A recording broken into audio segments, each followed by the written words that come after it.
You guys ready? Yeah, go for it. 3 people watching. This has been nerve-wracking, actually. I know. Nervous? You said, Vincent, you seem more nervous than us. Nah. How are you guys doing today? Great. Good. Great? Yes, thank you. Excited to be here. Excited to talk to you about the restaurant and the journey that it's taken us on. Oh, It's amazing. been a lot of fun. So before we dive deep into the questions, obviously I know a bit about you guys, but the audience don't. Do you want to give a little brief introduction on who Jonathan is and who Kathy is? Of course. So my name is Jonathan. Me and Kathy have been together 7 years, and this was originally her father's restaurant. And we bought it 3 years ago. Yeah, that's a little bit about ourselves. So before doing this podcast, I was doing some research about you, Jonathan. I know some stuff about you, Kathy. But I seen that on LinkedIn you were in the fitness industry and Yep. then moved to the telecom industry Yeah, that was a very short stint, the telecom. and then car industry. Yes. And then you, Kathy, you were in you studied food nutrition, you said? Food nutrition, Cosmetics. Yeah. Bodybuilding, was in bodybuilding. Bodybuilding, yeah. Yes. So what made you guys jump into this restaurant industry with such a variety of backgrounds? That's a very good question. This is a good question. So me and Kathy have been together, 7 years? 7 Coming up years, 7 yeah. years. Her and her siblings and family, they ran this business. I'd always come and go and eat the food and just pick her up from work and stuff like that. And I'd always noticed how labor intensive things were. It was fun to watch and see how close the family was, and they were always together. But obviously there's a dark side to that too, like where it's like you're always with your family. You're always with your mom and dad. You're always, you know what I mean? It was. So it was like It was morning and night. bittersweet. Yeah, it was bittersweet, but it Yeah. was. I noticed how much strain it can put on people because it's a business. At the end of the of day, course. they need to make money. They open a business to be profitable, right? And her father was getting older. Mom was getting older. I think that the other siblings, they'd lost the interest in taking over the family business, and ultimately, Dad was running the show, and I think he was just kind of tired of how much Work it had to this need to be restaurant done? took. Exactly. And when he's here, it's 7 days a week. It's hard for him to develop the business because he's part of the operations all the time. Yeah. So eventually he wanted to sell it, and I saw the opportunity, and I was like, you know what? I have a bit of background working with marketing and advertising within the industry in London, nightclubs and bars, especially with the student body and Western students in the bars they pick. So we just decided we do it, and it was more me pushing, I think. Yes, it was. It was me like, you know More of what? your idea? Yeah, I Yeah. saw the opportunity, and obviously you always have those doubts. It can be scary because it's like, 100%. Always starting something new is always scary. yeah, like I don't know any the first thing about Thai food, right? Did you have any restaurant experience prior? Well, I worked as a busboy Me too. when I was like, I think grade 10. Worked as a busboy at an Asian restaurant. I've always loved cooking. My cousin is a executive chef for Western. Oh. So it was odd when I was in high school, one of the careers that came up that I'd most likely get into was being a chef, Yeah. which was odd, I found. And then working with like all the bars and restaurants in the city, as far as like marketing and advertising, I got to see a lot and I had to learn a lot. And I think this was our first chance where I was like, you know what, we can do this. I can do this. Let's go for it. And we just jumped in. So Oh yeah, we jumped in. yeah, we- it was bittersweet, but now it's mostly Yeah. sweet. How were your early days like? The early days in this restaurant? Yeah. Oh, they were hectic. Oh yeah. All night being here, he would be here renovating it. It was challenging because it was Dad's, and Dad's very strong. He had a way of doing things, and they were so used to doing things that specific way that when I came in and the vision that I had for this was different from what he had, so we started to clash. But I also needed to learn a lot from him and the shortcuts that he could take or he knew to be able to save us time and money. And yeah, it was challenging. You know what I mean? It was 20-hour days for 2 years. There was days I'd be here till 3, 4 a.m. Oh, wow. Renovations were happening during the night, so it was like painting or building this bar we're sitting at. It was intense. It was really intense. It was hard, but it's been 3 years now, and we're grateful for it. So, but it was challenging. Dad was supportive, but he didn't like some of my approaches to certain things. And ultimately, all I kept thinking to myself was, okay, I have to be able to get this place off the ground. I need to increase the revenue, and we did just that. So, but it was challenging because of the egos. Egos clashing, like yeah. who's right, who's Similar. wrong. Who's right, who's They're wrong. similar in ways. Yeah, who's right, Yeah. who's wrong. Is my idea going to be successful, or is it going to hinder the restaurant? Like, are you like, the idea is I want to start a new idea, but you don't know if it'll work. Yeah. Why continue something that is already worked? Well, why? Yeah. In his eyes, it pivot? worked. Yes. In his eyes, it was working. He said it's his way, it works. Just follow his way, and Like, that's how it's gonna work. Some of pretty the small things that we had to change, I was like, well, every portion needs to be the same. I was like, because someone comes in and they're upset with the portion size, doesn't necessarily mean they're right. You know what I mean? And for him, it was about pleasing every single customer. And I was like, you can't. It's like, that's not possible. Yeah. So every time he would get a complaint, or every time he would get someone would leave, a review, he would take it so personal that it became more important than, hey, we need to make money. We need to make money. Yeah, we need to Yeah. be profitable. I mean, it's also understandable on both of sides. course, right? It has to be a happy medium. Yeah, You know what I mean? So the customer isn't always right. I agree with that. Yeah, the customer. I agree yeah, with you know that. what I mean? They don't know all the elements. They just come in and it's like, well, I don't see they don't understand what puts together that $20 plate, or what that overhead is, or how many different variable elements are involved in the creation of what you're eating. Yeah, the whole process Yeah, from prepping right. all the way to being served on the meal. Exactly. Yeah, it's from just the way, what days it's being delivered, those products are getting here, what has to happen to those products in the back end. process, how much labor is going to those products, and then the actual skill level to say prepare those ingredients Yeah. before we put it down. We put it into a plate and then take you down a culinary journey. It's a whole process. It's a whole artwork that It goes is. into It is. And it even was- delivering that food onto the table. From presentation. Presentation is a big one too. that was I've learned something that. that I came in That's with. what we did. We changed so- the presentation. I never wanted what Dad built to change or lose its special energy. 'Cause, Yeah. That's ultimately what brought people in here. They loved the brand, they loved the food, they loved Sang, they loved the whole experience, but we needed to appeal to a bigger audience. Does that make sense? It does. So basically what we did was we took everything from the atmosphere, the long processes that were just overbearing, overburdening, and expensive. We tried to shorten them without ruining the quality or the taste that he introduced, but we also revamped everything and reintroduced all of the plating, the style, the atmosphere, the music, added alcohol in a bar, and it exploded. So it worked. Would you say that is the one thing that separates your restaurant from all the other Thai restaurants? I think so. I think I would say so. I think we were driving the other day and you had a really good comment. You said about how a lot of the Thai restaurants are so traditional. It's very But traditional. we're more in the modern day and age now, I find. Yeah, it's People 20 like the modern but traditional still. so You get a we- little bit of both. Yeah, we tried to keep certain traditions and elements that were crucial and important to keep, and that defined us as different, or as a Thai restaurant, and then incorporate those into new modern concepts. That makes sense? That definitely makes sense.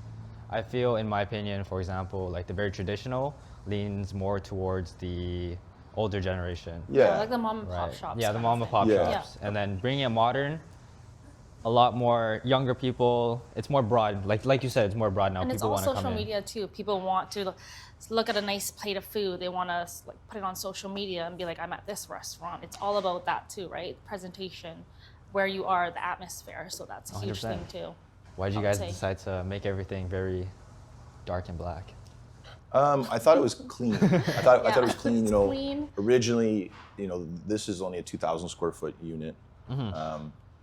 Ultimately, I would love to eventually have much larger units. You know what I mean? But I tried to incorporate some of the Canadian favorites, like Moxie's or the Keg. How they have those that very dark, classy Sleek. evening appeal. It's simplicity Yeah. too. You come in and it's like it's more intimate setting, and then Like a couple of customers say it looks like an Asian Moxie's. Yeah. Asian On that. Moxie's. It They've come definitely in and said, "Oh wow, it looks like an Asian Moxie's." definitely So, looks very premium.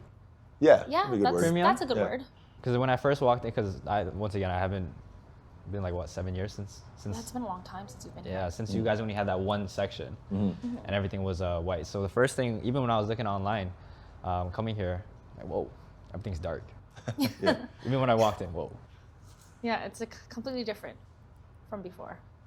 Correct me if I'm wrong. This is more a question for you, Jonathan. Okay. I was looking on your LinkedIn. It said you used to, or you still do, you've helped a lot of businesses in consulting, restructuring, rebranding, small businesses, right? Yes. In your personal experience, what is the number one thing that causes most businesses or restaurants or establishments to decline? Or what is their number one issue when it comes to when you jump in?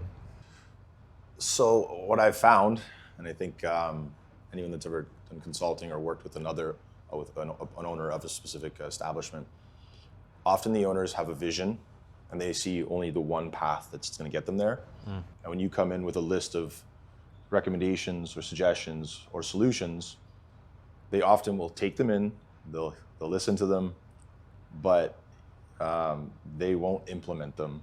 And it's either from their own, what's preventing them is their ego, or a fear of failure, I find. And they forget that they did ask for help.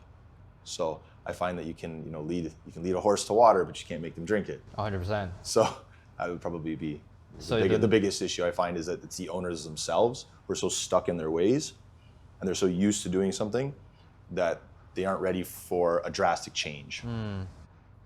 Yeah, I understand that because I'm also the same way, where it's people would say feedback or criticism, or I would ask for help and I would listen to it. Yeah. And obviously there's good advice and bad advice. You have to pick and choose. You have to filter your own. But definitely for like what you said, your own ego comes in the way because this is what you built. You want to do it your way. Exactly. You have your own vision. It can be really hard when someone says, well, you're wrong. Yeah. And people don't like Very bluntly. feeling that they're wrong. For me, I've always loved criticism, always loved feedback. I've always been able to take that and develop and grow from it, because I always know that it's just trying to make me elevate who I am and my approach, or my I guess smarts, if you want to call it that. So what you're saying is, you would say the number one thing that you find with most businesses, Yes. or entrepreneurs or establishments or people you've worked with, is they're not flexible enough? Yeah, they're asking for the solution, they're asking for help, they're paying you most times, often, but they're not willing to take your solutions and actually implement them. It's like, it kind of feels like you're wasting your time. Yeah. And for me, I'm results driven. When I come up with a solution, and I've gone through all of the motions and different situations that could the outcomes that could occur, and just using kind of restaurant industry solutions that are common, and then they don't take them. It's like, it's really defeating, because that it's usually the owner or the main leader themselves that's the issue. So it's always usually results into it's back to their own insecurities and their ego. Following that, has there ever been moments in your career that you felt like you had this imposter syndrome? Because judging on you guys, you guys are very, well, in my opinion, your demeanor is very confident or self-assuring, right? I could think one way, you could think about yourselves the other way. Of course. Right? But has there ever been moments in your career, or in life, I guess in general, where you felt like people had the wrong idea about you? Like you've had imposter syndrome. Like, starting this restaurant, I'm in over my head. What am I doing? Like, of course, like, when we got the restaurant, I remember, everybody was so focused on what the previous owner was doing, because the previous owner was dad.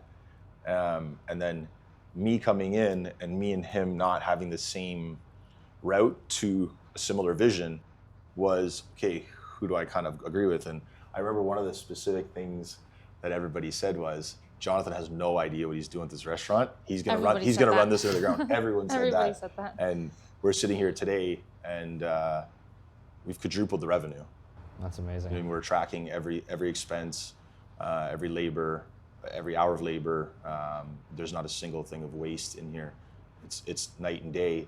And all the staff that are here, and some of the ones that were here under the previous leadership, they're like, it's night and day. I love it. I love working here. I make more money.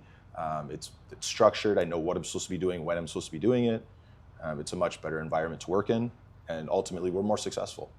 So yeah, for sure, it was, because the whole time it was like, okay, who do I lean on? Who do I geez, am I gonna mess this up? Big shoes to fill, right? It is. And yeah, there's, of course, and I think anybody that's successful, when you reach certain levels of success or accomplishments, you're always gonna doubt yourself and wonder like, okay, did I get lucky? Did I make the right It's decision? like, no, when I look back, I'm like, no, I didn't get lucky. I know that I worked hard. I put the time in, the hours. And there was times too where I had to admit, I was like, you know what? I tried that, I was wrong. And I was like, I would just curve from it and say, okay, where can I go from here and pivot? So. What would you say helped you, like your habits? You said you're very results driven. What has helped you become more confident and overcome this imposter syndrome? Reminding myself of the things that I've gone through and overcome, and referencing similar situations where it was like, all right, I can't get through this, and it's like, well, no, you did get through that. Remembering those situations, So remembering your past and then wins. giving me, it's like, well, it's, no, okay, you did know what to do. You did get to overcome that. So don't doubt yourself right now. And that's part of that's the scary part of being an entrepreneur. You're never gonna have it all figured out. You're always gonna make mistakes. 100%. You know what I mean? And the biggest piece of advice I can say to people is, don't look back. Look back and reference it and learn from it, but don't look back at fear and go, oh, I'm scared. I can't. Just keep going forward and have a vision, have a plan, and follow it. Yeah, that's a big one. That's a big one. Yeah. When times get tough, I definitely do reminisce back in the old days And how easy it was. and how easy it was, and then like it just goes down this negative spiral, right? Yeah, it's like a lot of. I feel like everybody who has like, well, how can I say it? Everybody has imposter syndrome, where you feel like you have an image to kind of prove to everybody Yeah. in a way. So it's just, like he said, it's just kind of having to figure it out. Yeah, I definitely think any business owner, any entrepreneur, the biggest hurdle is when things aren't going your way, it can get really dark and really negative. And that's what defines an entrepreneur, right? Yeah. Those are the people. Every entrepreneur and every business owner is gonna be on their knees at 3 a.m. in their house in the dark, going, "What am I doing?" And I was there. I remember it many times. Like, what have I done? Just jumped in and bought a restaurant. It's my girlfriend's father's. It's completely running backwards. The food is successful, but it's like the staff are being overworked, the labor's being wasted. There's just so much going wrong from a business perspective. The things you don't do. How do I reverse this? And it was scary, really scary. And I just, even now, it's like, okay, I've gotten here, and sometimes I'm like, okay, and you'll always have those thoughts. Like, did I get lucky?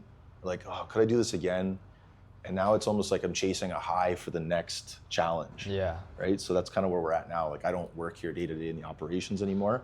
We've structured everything to be so, structured and easy. And so it's that staff can tangibly run the place. But now I need the next project, and I need it to be harder than this. Does that make sense? Yeah, always aiming for something better. Always. And Higher. The hardship and the grind and the long nights, we don't want those, and we don't go out and go, hey, I really want this to be hard, but ultimately that's what makes it sweet in the end. It defines right? your Because journey. if it was easy, Everybody would do it.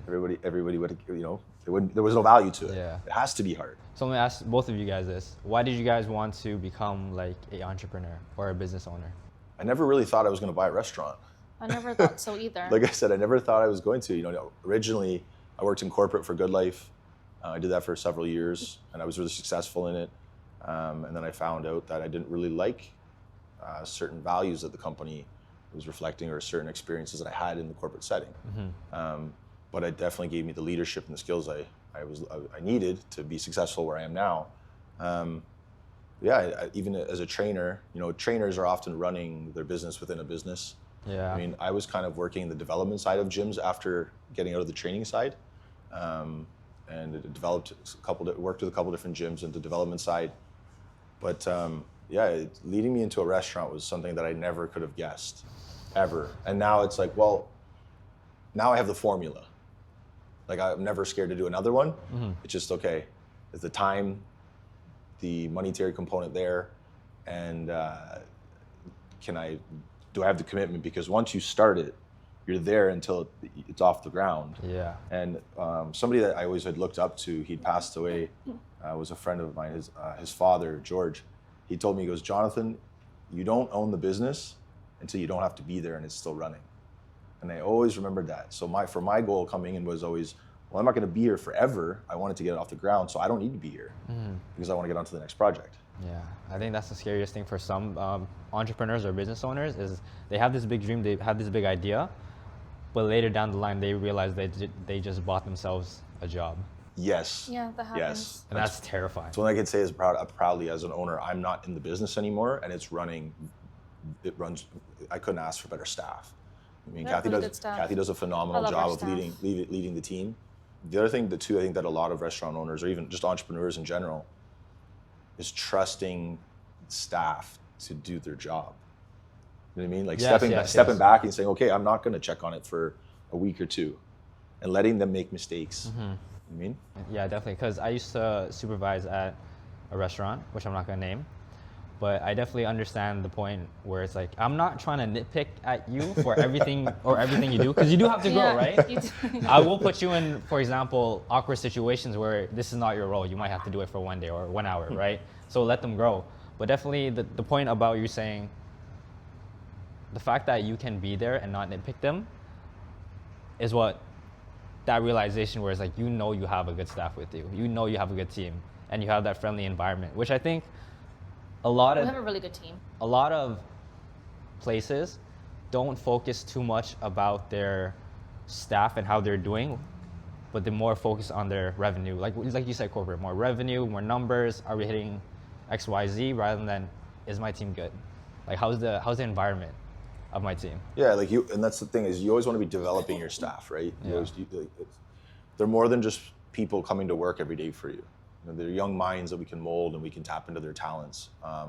So one of the criteria that I was always looking for when we hired, especially our kitchen, because that's the heart of any restaurant is the kitchen, was finding how to incorporate their passion into our business and giving them the freedom to create certain dishes and allow them to feel like they're part of the development side of the business. Yes. Because Yes. that improved And have their creative side. Yeah. Yes, exactly. Yeah. That improved their commitment. For example, Gore, one of our cooks, he's come up with some of the dishes, and we have some dishes that are specifically named after him. That's right. It's called the Thai Gourmet.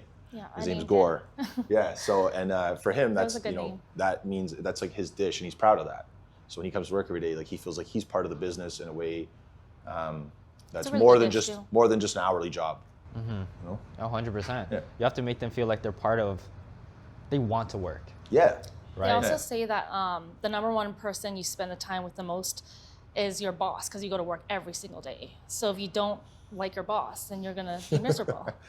So And that's the thing. So me, when I come into the business, I notice all the little things. And there was a time when I would micromanage, and I had to learn to take a breath and say, okay, you can't do that. Nobody wants to work in that environment. So now I pick and choose my battles, but I'm very rarely in here. There's been times where I'm not here for a month. And those numbers are still there. We're still hitting our targets. Expenses are still on track. The growth, we're still seeing growth from month to month from each fiscal year. Yeah. You know what I mean? We're always tracking labor, tracking our food costs, ensuring that the quality of the dishes are maintained. Always upkeep on the building itself. There's so many elements. A lot of entrepreneurs, they say that a restaurant is probably the hardest business to be successful at.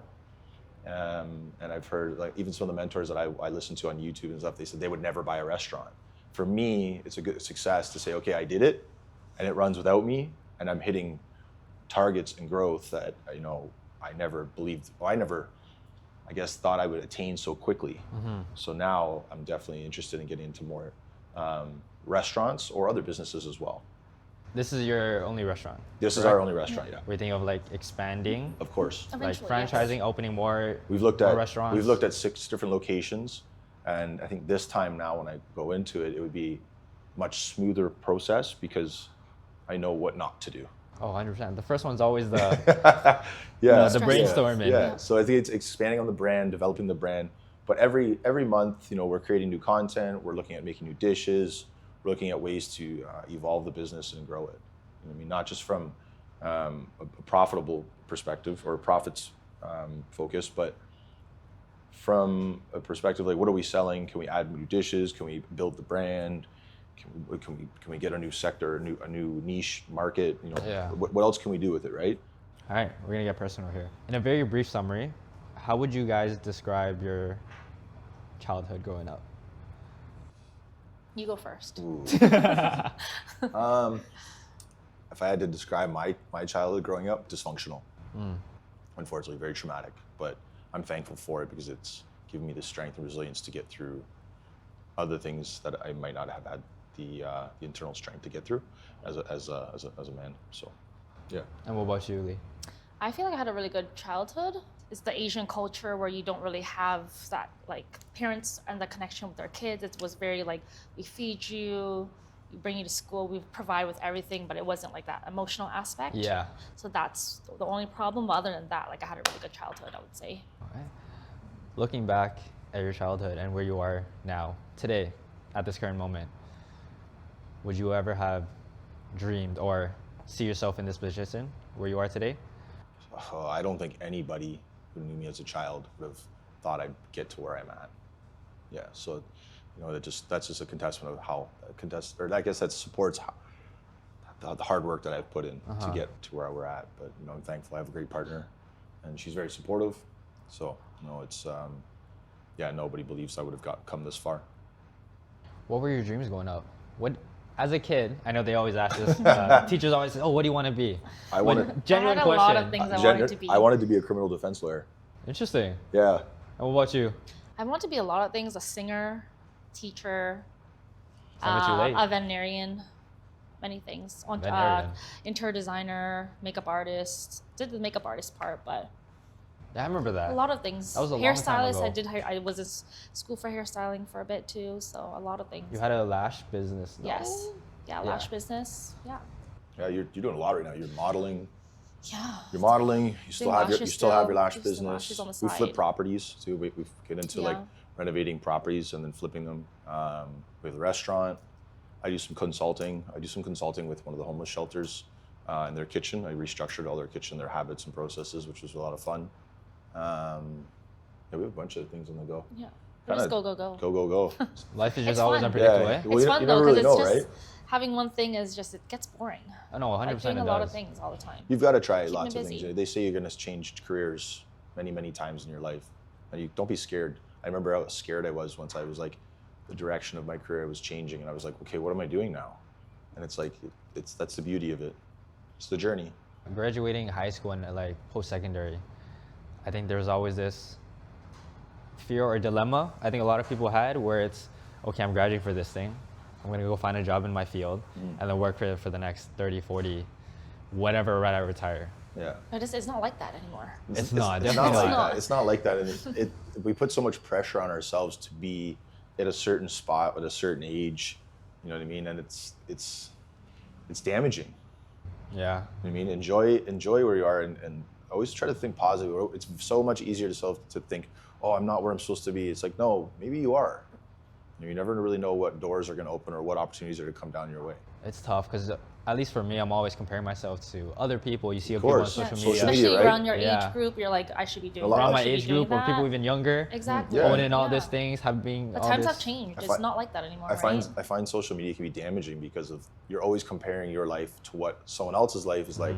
And often the ones that are, they're on social media and it looks like they're living this fantastic, organized, structured life that, everything's where it's supposed to be. Often they're the biggest mess, secretly. That's where imposter syndrome comes in. Yeah. Yeah, it's a huge thing. And not all. It's it's not all. It's not like it's automatically the first assumption I make. But I've had some friends where it's like their social media looks like they're Amazing. well off, their relationship's happy, they've got everything together, their business is booming, and it's like it's absolutely not true. They're actually really struggling, and they're going through different challenges and growth. So if you focus on yourself, make a plan, you follow it, you believe in yourself, and try to have some fun while you're doing it, you're usually doing better than most. I think that's the biggest thing for me that I found out just recently, like last year, is just taking day by day, step by step. Yeah, be in the Not moment. worrying- yeah, be in the being in now. the moment, yeah. Be in the Be in now. the moment, because Don't live in the- everybody's always in the past or in the future. Yeah, don't live in the Right? past or too far in the future. Be in the now. Exactly. Like today is good, the business is good, my relationship's good, my family's good, and you know tomorrow I know where I'm headed. But don't think down the road too much. Obviously, be aware of your future goals and where your life can take you and where you're headed. But you know what I mean. Try to enjoy the process, the actual journey itself, right? Because some people, I always tell them, like, don't focus on the money. The money will come if you work hard. And the money will come if you work really hard, and focus on doing something that you're passionate about. Yeah, 100%. Like, what did they say? They said living in the past is depression, living in the future is anxiety. So you gotta That's live in I the never now. heard that, but that's a good You one. live in the now. Yeah, Yeah. that's a good one. Right, just to be more in the present rather than focusing too much on the future, and then just stressing myself out, and then looking back, oh, I had it so good back then. That's true. Right, and then I've learned to just focus on the next step, even if your situation is worse off than what you was before. Just focus on the next step of how can you make your today better. Right. I agree. Throughout your life and throughout anyone's life, there has been many dark times, many dark moments, right? I'm sure there can be times you can recall where you feel hopeless. During those moments, what would you say to yourself, looking back, that kept you motivated, that kept you going, pushing through, even when times where you couldn't see the light at the end of the tunnel, and it was easier to go back to where you started?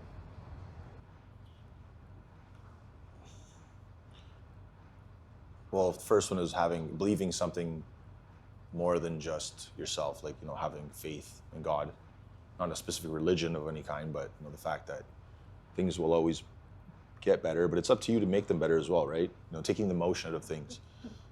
When we're thinking with all emotion and not logic or rationality, you're gonna get stuck in what you're feeling. You know what I mean? Like, I don't feel like getting up and going to work and doing this and doing that, or going through all this crap that I don't want to do. But getting up and just doing what you need to do in that moment and getting those things done and showing up and giving it 100%. Eventually, the clouds part and the sun starts to shine, right? I think another one too is reflecting on past conflicts through your life, or things that you were struggling with that you got over, and reminding yourself, hey, you got over that, and you know you were on your knees then too, you know. So that was one for me. Always remembering what I've been through and where I've come from. And what about you? Me, I always say everything happens for a reason, because like anything that happens in your life is always like a lesson or a blessing, you could say. So that's how I am. Like, I always think that way. Like, even if I was in my worst times, I'd be like, hey, this is happening for a reason. It's teaching me to become stronger and all that kind of stuff. Then That's about it. that's pretty much it. Yeah. To any starting entrepreneur or business owner, or someone who has massive dreams and goals for themselves, could be anything related, what advice would you give them starting out? Find a passion. Find something you're really passionate about. Something that you're not doing for money. Something that you actually really like doing. You can wake up every day and do it.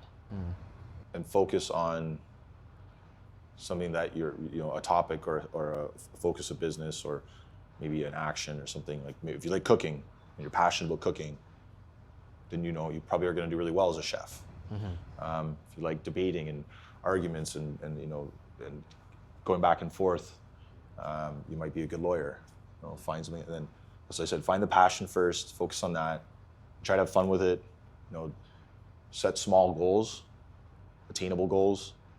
Don't go for the end result right away, and then when you're not there, beat yourself up. And just take it day by day, and be open to and optimistic to new challenges or new opportunities, right? You could pivot and go into a completely different industry like I did. I've gone through so many different jobs and different careers and different industries, and I'm thankful because they've all taken me to where I am today. Taught you something. Right. There's value in every lesson, everything you've been through. Yeah, exactly. And like I said, now as owning a restaurant, being successful within 2 years, I think that if I were to get into any other types of business or specific ventures, I'm not nearly as scared. I mean, this is supposed to be the hardest one. Hard as it gets. Yeah, so, and it was, but I'm thankful for it. So. Anything you want to add, Lee? I would just say just starting it, because a lot of the times people are afraid of failure, afraid of the unknown. So Execute. just the fact is just saying, okay, I'm going to start this and see where it goes. Whether you know, you make a career out of it, whether you fail, it's, you know. You have some fun with it, but no, I Exactly. think that's a good That's one. it. Execute. Yeah. Don't be scared to The execute. number one thing A people lot of don't people do is talk about the things they execute. want to Yeah. do, or they make all these plans, well, but then yeah, they don't ever exactly. actually start them. Well, starting is They're the in biggest, yeah. Everybody's always in contemplation, and they go through all the reasons Mm-hmm. why not to do it. You have to be able to control your mind and your thoughts. Like this is gonna work. I'm gonna do well at it. It's gonna be hard, but I'm gonna get through it. It's definitely going to be messy. And then start it. Yeah. And if it doesn't, then what's the next thing? That's What the can- beauty what in it, can right? be, It's supposed to be messy. If it was, if you know, it's fun. It's At part the of end of the day, life. it's going to be hard, but like I said, it's the growth that you get from that journey. And for other entrepreneurs, yeah, just don't give up and believe in yourself, but also keeping good people around you. You know, if you're striving to be an A type, you know, an A-class person, well, you can't be around people who are doubtful of themselves and don't believe in themselves. You need to uplift them, or else they will drag you down. 100%. That self-belief is definitely, I think everyone is working on. Yeah, well, of me course. personally, I'm really trying to work on just believing in my vision, following what I'm doing, taking it day by day, starting messy, and just pivoting and adjusting as along we go. There's this saying that really stuck with me, where it's not about the end results, it's about the journey that makes the end results worth it. Yes. Yes, It's I not, agree. you don't want to get to the end destination, because then it means nothing if you just were handed it. Exactly. Mm-hmm. But going through the journeys, going through the struggles, the late nights, the ups, the lows, the losing it all, the making it all back, Yeah. that's what makes a great story at the end of the day that you would want to tell your kids. Exactly. That's why I said don't make it all about the money. Like the money is obviously one of the tangible things that you can measure to see how well you're doing at specific said project or business. But if you're not enjoying it, you know, you're not growing while you're doing it, or you're not gaining something else that's just money, then you're probably in the wrong industry or the wrong business. And it's okay to pivot. Yeah, of course, all the time. okay to Hey, pivot. who knows? We could end up selling this and going to another business, right? Or another sector of business. I know that I'll always be an entrepreneur though. That's just the spirit in me now. It's like It's just the next chapter. it's wild and like, okay, what's next? What do we get into, right? So I think one of the things too is I want to travel a bit more and see what other opportunities are out there in the world. I found that Canada now is a very structured country where you kind of there's a lot of limitations in Canada, and I'm not scared to just start and try things in another country. I think traveling through Asia will be one of our next focuses. Yeah, we want to You go know to what I mean? Asia. So yeah. Looking back at your entire journey now, what would you say, if you could sum up your entire journey in just one sentence, what would that be? Oh man, that's tough. I can sum up the entire journey in one sentence. A messy masterpiece. A messy masterpiece of growth and humility. I mean, there's so many different variables, man. Like it's humbled me. It's had me on my knees. It's had me crying. It's had me laughing. You know what I mean? There's so many different things. There's arguments that me and her father have had, and now it's like me and him laugh about those, and it's brought us closer together. But at the time, it hurt and it was so painful to be in that situation with a man that I love and care about so much. And now it's like the respect that he has for me. You know what I mean? Or when everybody doubted me, it was like he's gonna mess us up. Kathy didn't. Kathy's like, no, we're heading in the right direction, They're right? just being in the middle She was- between them. Yeah, she was a so lot. supportive. The mediator. And she believed in me. Yes. She says, no, like I believe in what he's doing and I believe in the direction that we're Stressful. going. And I'm talking about simple things like, most of it for me was logic. You know what I mean? But, you know, arguing with your Asian father-in-law, it's not easy, man. Oh, definitely not. Definitely not easy. He's Very, like, we're very stubborn. yeah, they're very, true. Very stubborn. My You way's know the what- right you know way. what- yeah, He's my very way is the right stubborn. way. And I was like, well, no, it's not. And he didn't like that. But no, it was a messy masterpiece. Yeah, it was, That's a good That's a one. good It was one. a lot of That's fun. a good It was a lot one. of fun. It was messy, but at the end of the day, it's a masterpiece, and I'm proud of it. We are proud of it. We're happy, and you know, it's humbled us. It humbled me in a lot of ways too, and it made me grow in a lot of ways that I needed to. I think so. That's Yeah, really, I'm very excited for the next chapter and where we go. And I think ultimately now we just want to open more locations, eventually franchise, and see what we can do with it. But I'm always open to other ventures as well, right? So yeah. That's nice. If you can go back in time and talk to your younger self, what would be one piece of advice you would tell them growing up? One piece of advice. Start sooner. Start sooner. Start sooner. That's a good one, actually. Life is really short, but it doesn't feel like that when things are hard. I mean, when things are going Yeah. well, life's flying by. But when it's challenging, the long days, and you're grueling it, it's challenging. But I wish I started a lot of things sooner, and I had better support systems, or that kind of like, you know what, screw it. What do I got to lose? Let's go and jump in, go after things, try things, fail Yeah, many just go times, for it. fail lots, and fail proudly. I think a lot of people are too afraid Yeah. of Yeah. the fear of other people's opinions. Yeah, a like lot. don't care about, I'm not saying go be a good person, have good morals, but try things and don't be scared to fail and fail publicly. It's okay. Keep your chin up and know where you come from, and take even those failures, there's something to gain from them. So That's a good one. yeah, Start sooner. start sooner. Did you feel like you started too late in your life? No, but I think that I could have started some of these ventures sooner, and been further ahead, but then that's also me thinking about the past. Yes. So I can't do that. I can do that, but I have to be grateful for where I am today. And go, no, I'm exactly where I'm supposed to be. And I'm only 36. They say that the 30s are the best years of your life. Well, I can't wait to see what the rest has in store, right? So That's a good one. And what about you, Lee? I would say be kind to yourself. yeah, Just like growing up, being negative all the time and being scared of starting things and everything like that. Being kind to yourself and constantly telling yourself that's literally like the best advice I could give myself. That's to a be good one. honest. Yeah. If you were to ask me, I think a piece of advice I'd give myself would probably be believe in yourself more, and don't be afraid to be who you are. yes. Yeah, that's Don't a be good afraid one. to be Big who one. you are. You're not meant to please everybody. No. Be who you are. Be yourself. Proud of yourself, and don't always cast so much judgment on yourself based on what others think. Yeah. You know what I mean? Not everybody's going to be happy for you. It's the biggest thing I found. Not everybody was really happy. Sometimes when you're accomplishing, you're doing things, and your presence is big and your energy's loud and it's good, other people's insecurities can reflect. It can scare other people. Yeah, 100%. they can reflect that negativity on you, and stay away from those people. Those are the negative people you don't want around you. You want people who are always talking about positive, and they're good in their mind, but they're also gonna have those challenging conversations with you, like, hey man, you're lacking here, and you need to get your shit together, But you want those conversations. You want friends like that are gonna tell you the truth. They're not just gonna tell you what you want to hear. Surround yourself with a good friend group that will better yourself. Yeah, Push you out of good your comfort friends. zone. Family is important. Well, it's one thing I wish I had more of. I've lost a lot of family over the years, but it's family is important. You guys ready for the final question? Yes. Yes.